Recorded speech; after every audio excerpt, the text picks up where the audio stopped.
Merhaba arkadaşlar, kanalıma tekrar hoş geldiniz. Bir önceki videomuzda bebeğimizin saçlarını ve birleştirmesini yapmıştık. Bu videomuzda da elbisesinin üst kısmını yapacağız. İsterseniz hemen başlayalım. Bebeğimin elbisesiyle devam ediyorum arkadaşlar. Beyaz iple yapıyorum. Beyaz ipimle 33 tane zincir çekiyorum.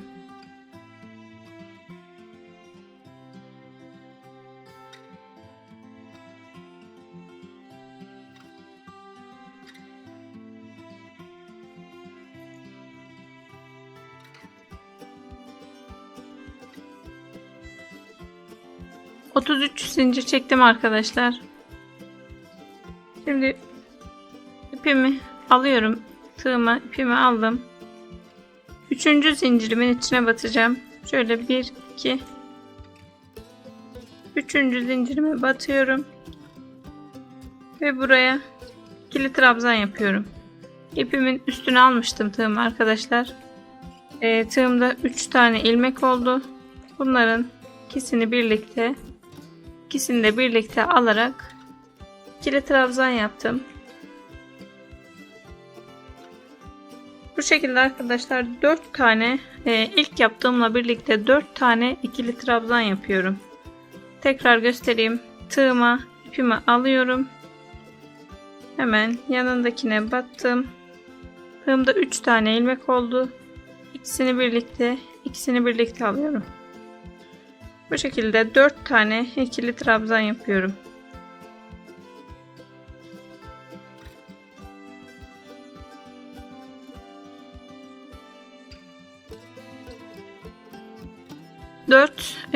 İkili trabzan yaptım arkadaşlar. Şimdi aynı yere 3 kez ikili trabzan yapacağım. Bir sonrakine battım. Trabzanımı yaptım. Tekrar aynı yere batıyorum. Ve aynı yere batıyorum. Elbisenin üst kısmını arkadaşlar hep bu şekilde ikili trabzan olarak devam edeceğiz. Aynı yere 3 kere battım. Şimdi 5 ikili trabzan yapıyorum. 5 kez ikili trabzan yapıyorum. 2, bir sonrakine 3, bir sonraki zincirime 4, bir sonraki zincirime battım. 5 ikili trabzan yaptım. Şimdi yine bir sonraki zincirimin içine 3 kez batıyorum arkadaşlar. Aynı yere 3 kez batıyorum. Şimdi 8 kez trabzan yapıyorum. 8 ikili trabzan yapıyorum.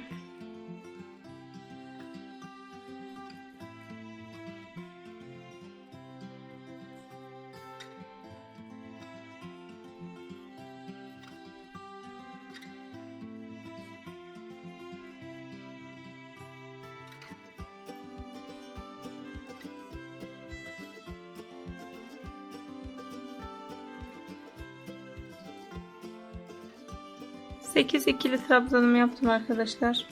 Şimdi yine 3 kez aynı yere batıyorum. Bir sonraki zincirime battım. Tekrar aynı yere batıyorum. Ve 3. kez aynı yere batıyorum. Şimdi arkadaşlar 5 ikili trabzan yapıyorum.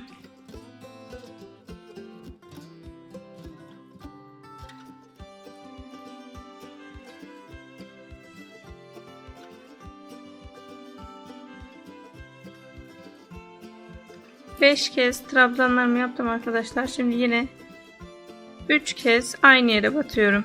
Yani 5 ikili trabzan ördüm. Bir sonraki zincirime 3 kez batıyorum.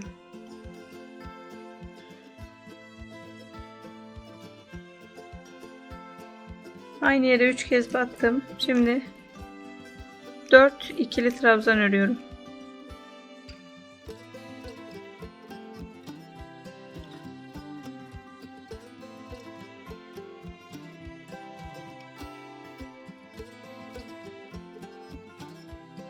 Dört ikili trabzan yaptım arkadaşlar. Sıra sonuna geldim. Şimdi bir zincir çekiyorum. Dönüyorum. Bu sırayı sık iğne olarak devam edeceğiz arkadaşlar. Yani bir sıra ikili trabzan, bir sıra sık iğne olarak devam edeceğiz. Bir zincir çektim, geri dönüyorum. 5 sık iğne örüyorum arkadaşlar.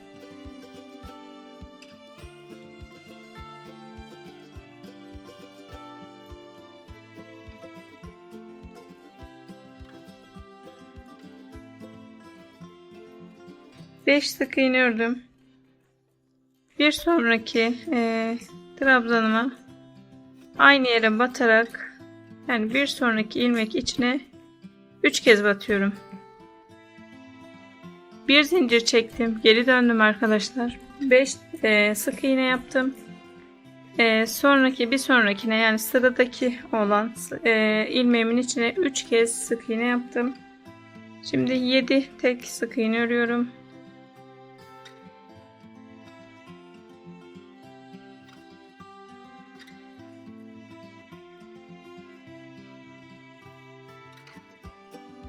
Yedi sık iğne ördüm.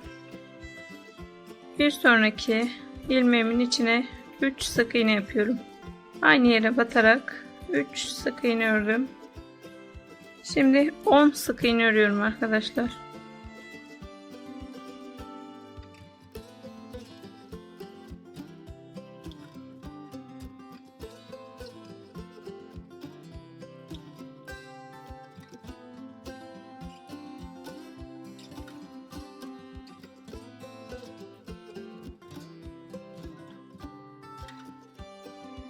Sık iğne ördüm.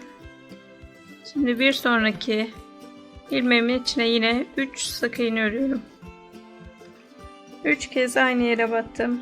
Şimdi 7 sık iğne örüyorum.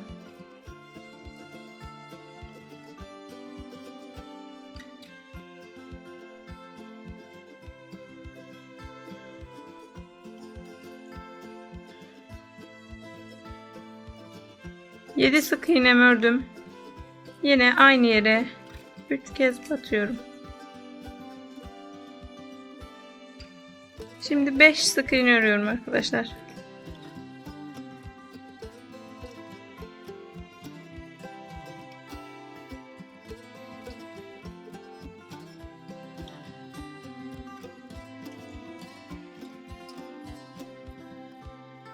Beş sık iğnemi ördüm. Sıra sonuna geldim. Bu sırada 2 zincir çekiyorum ve geri dönüyorum. 3. sıradayız. Bu sırada yine ikili trabzan yapacağım. 2 zincirimi çektim. İpimin üstüne alıyorum. Burada da arkadaşlar hemen zincirimin dibine batacağım. Yani bütün sıralarda bu şekilde olacak. Hemen zincirimin dibine batıp ikili trabzan yapıyorum. Bu şekilde arkadaşlar ilk battığımla beraber 6 tane ikili trabzan yapıyorum.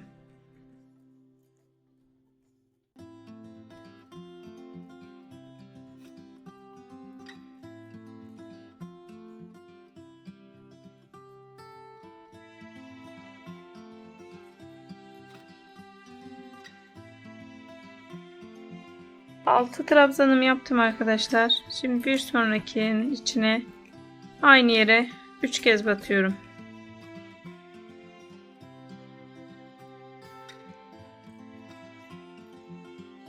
Aynı yere 3 kez battım. Şimdi 9 ikili trabzan örüyorum.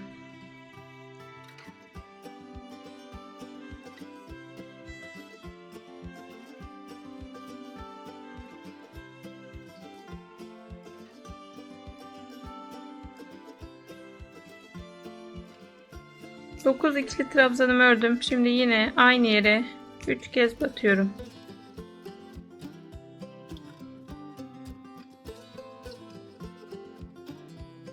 Aynı yere 3 kez battım. Şimdi 12 tane ikili trabzan örüyorum.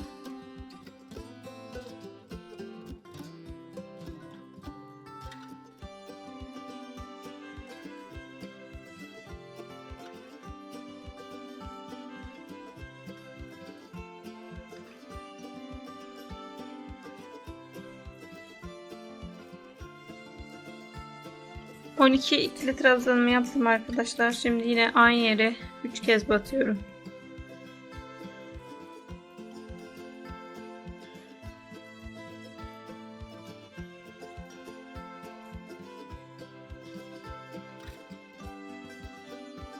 Aynı yere 3 kez battım. Şimdi 9 ikili trabzan örüyorum.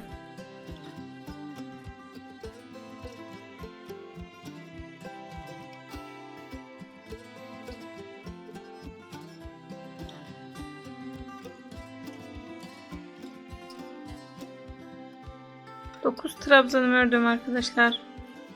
Yine aynı yere 3 kez batıyorum.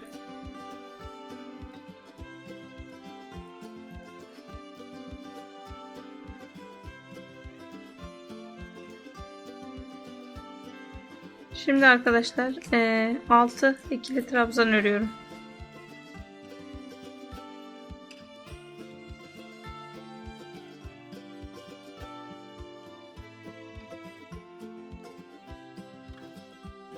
Aynı yere pardon arkadaşlar 6 ikili trabzan yaptım. Şimdi bir zincir çekip geri dönüyorum. Bu sırada da yine arkadaşlar sık iğne yapacağız. 7 sık iğne örüyorum.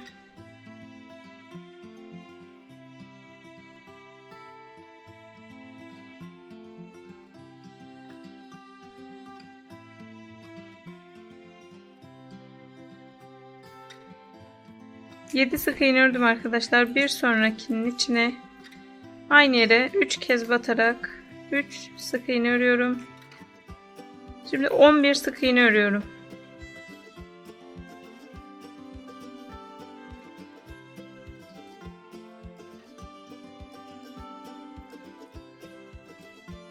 ...11 sık iğnemi ördüm. Bir sonraki ilmeğimin içine 3 kez batıyorum.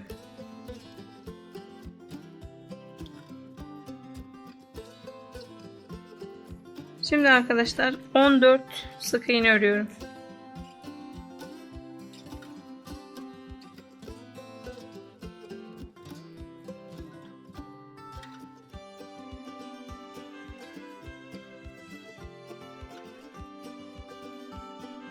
Sık iğnemi ördüm.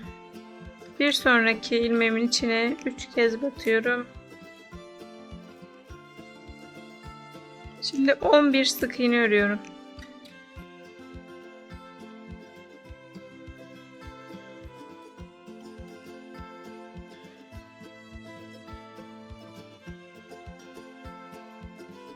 Sık iğne ördüm. Bir sonrakine 3 kez batıyorum. Ve 7 sık iğne örüyorum.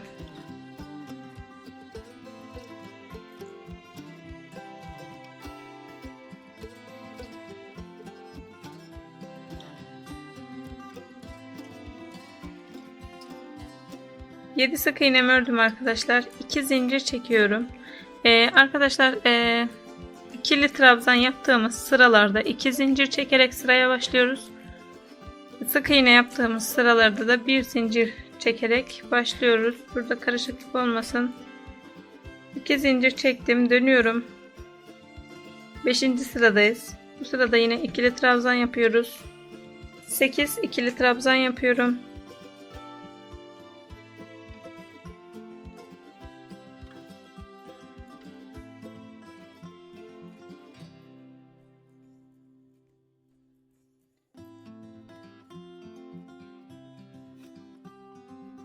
Sekiz ikili trabzanımı yaptım. Şimdi 3 kez aynı yere batıyorum.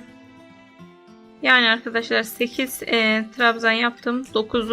ilmeğimin içine 3 kez batıyorum.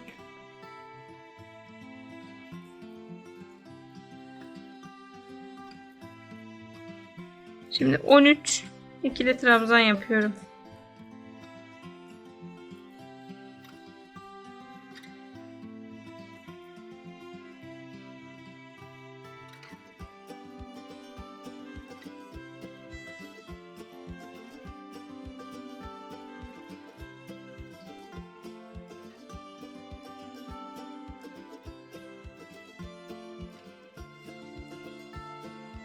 13 ikili trabzanımı yaptım arkadaşlar. Şimdi yine aynı yere 3 kez batıyorum.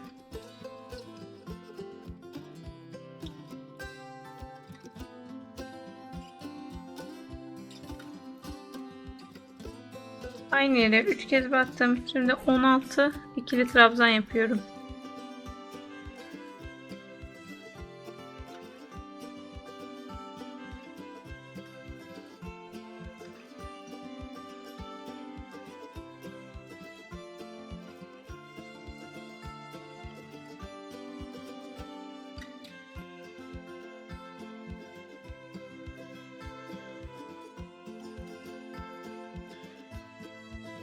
...16 ikili trabzanımı yaptım. Bir sonraki ilmeğimin içine yine 3 kez batıyorum.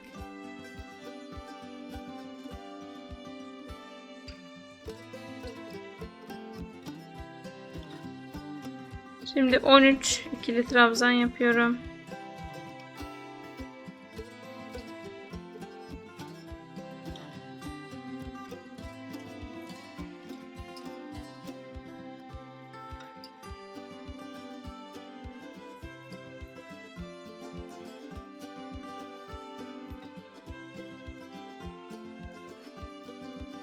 On üç ikili trabzanımı yaptım. Yine aynı yere 3 kez batıyorum.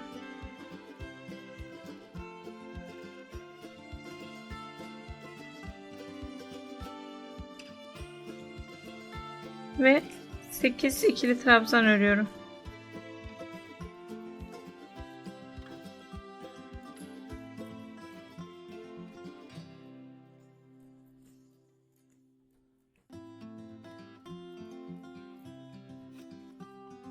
Sekiz ikili trabzan ördüm. Sıramı tamamladım arkadaşlar. Bir zincir çekip dönüyorum. 6. sıradayım. Şimdi 9 sık iğne örüyorum.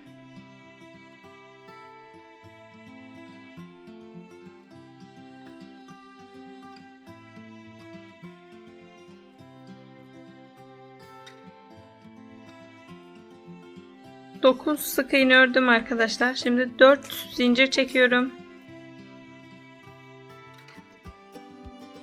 4 zincir çektim. Şimdi 15 sık iğne atlayacağım. 15 sık iğne sayıyorum.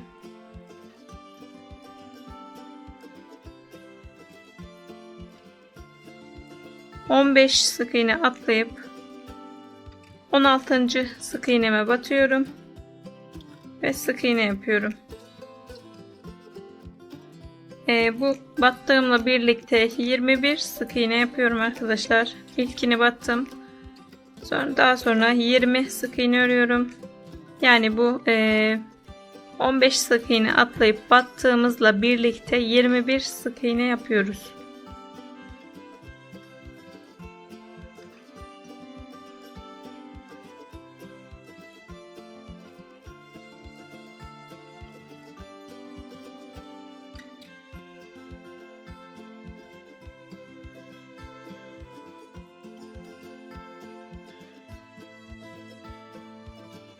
...21 sık iğne ördüm arkadaşlar. Şimdi yine 4 zincir çekiyorum.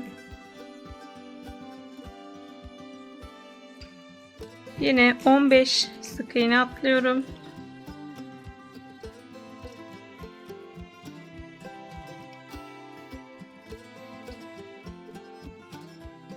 ...15 sık iğne atlayıp 16. sık iğneme battım arkadaşlar. Şimdi sıra sonuna kadar burada kalan sık iğnelerimi örüyorum.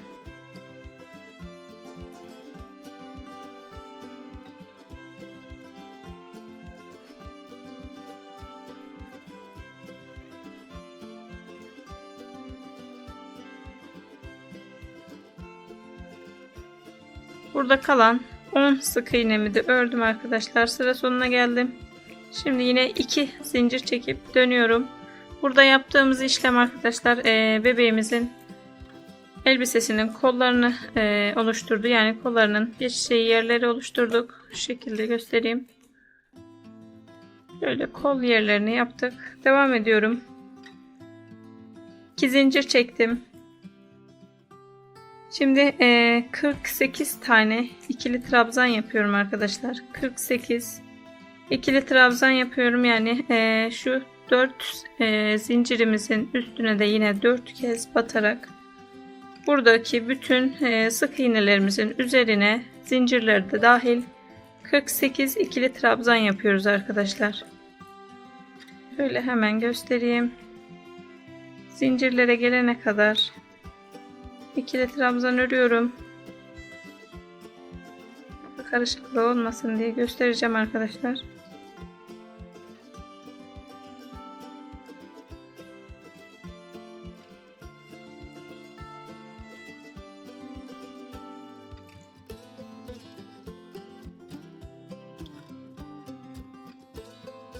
İkili trabzan yapıp zincirlerime geldim arkadaşlar. Buradaki 4 zincirime 4 kez batarak, yani her birine bir kez batarak yine bunlara da ikili trabzan örüyorum.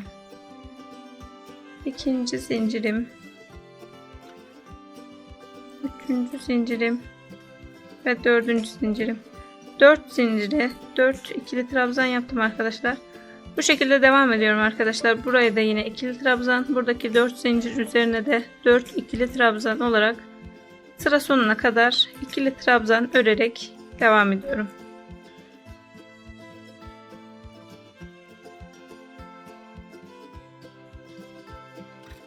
Her bir ilmek üzerine bir kez batıp ikili trabzan yaparak sıra sonuna geldim arkadaşlar. Bir zincir çekiyorum ve geri dönüyorum. Bu sırada da yine her bir ilmeğe bir kez batarak sık iğne şeklinde sıramı tamamlıyorum.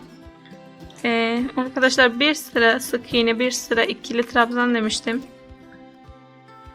Bu sırayı da yine her ilmeğe bir kez batarak sık iğne şeklinde örüyorum.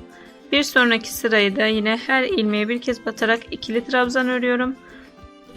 Bir sonraki sırada da yine bir zincir çekip sık iğne şeklinde devam ediyorum. Bu şekilde arkadaşlar arttırma eksiltme yapmadan her ilmeğe bir kez batarak 3 sıra boyunca elbisemi öreceğim. Bir sıra sık iğne, bir sıra ikili trabzan olarak her ilmeğe bir kez batarak 3 sıra öreceğim. Bu sıramı sık iğne şeklinde örüyorum arkadaşlar. Bir sonraki sırama da 2 zincir çekip ikili trabzan şeklinde öreceğim. Üçüncü sıramı da bir zincir çekip yine sık iğne şeklinde öreceğim. Yani bir sıra sık iğne, bir sıra ikili trabzan ve daha sonra bir sıra yine sık iğne şeklinde 3 sıra örüyorum.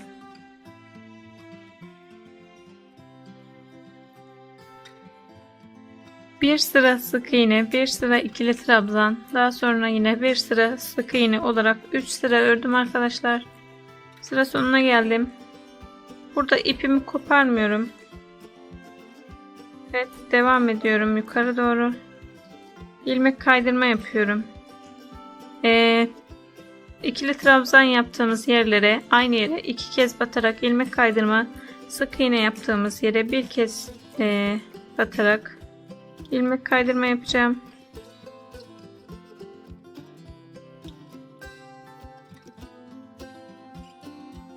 Şöyle yukarı doğru bu şekilde ilerliyorum arkadaşlar.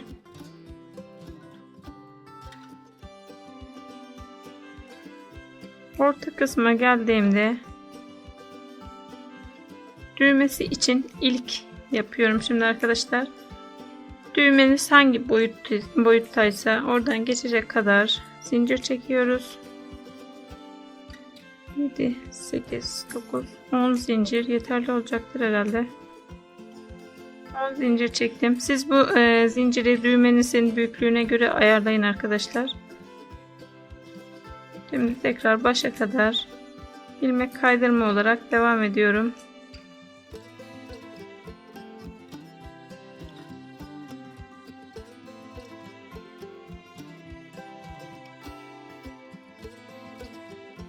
Tekrar yine 10 zincir çekiyorum.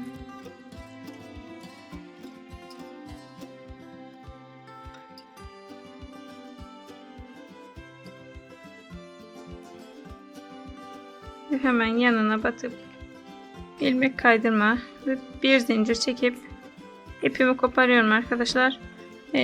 Burada ben 2 tane düğme için ilik yaptım.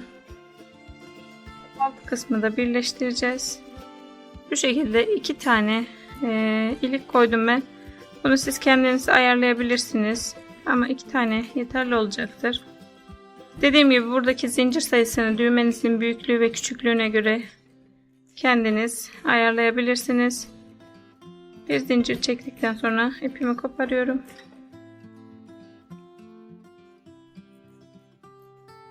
Ve bu ipimi şöyle hemen aşağıya alıyorum.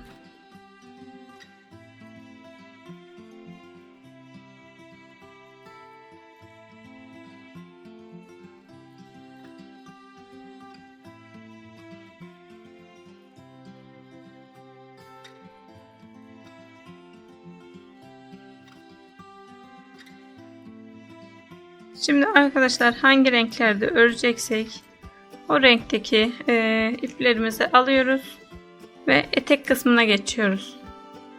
Bu videomuzda bebeğimizin elbisesinin üst kısmını yaptık arkadaşlar. Bir sonraki videoda etek kısmını ve ayakkabılarını yapacağız. Bir sonraki videoda görüşmek üzere. Hoşça kalın.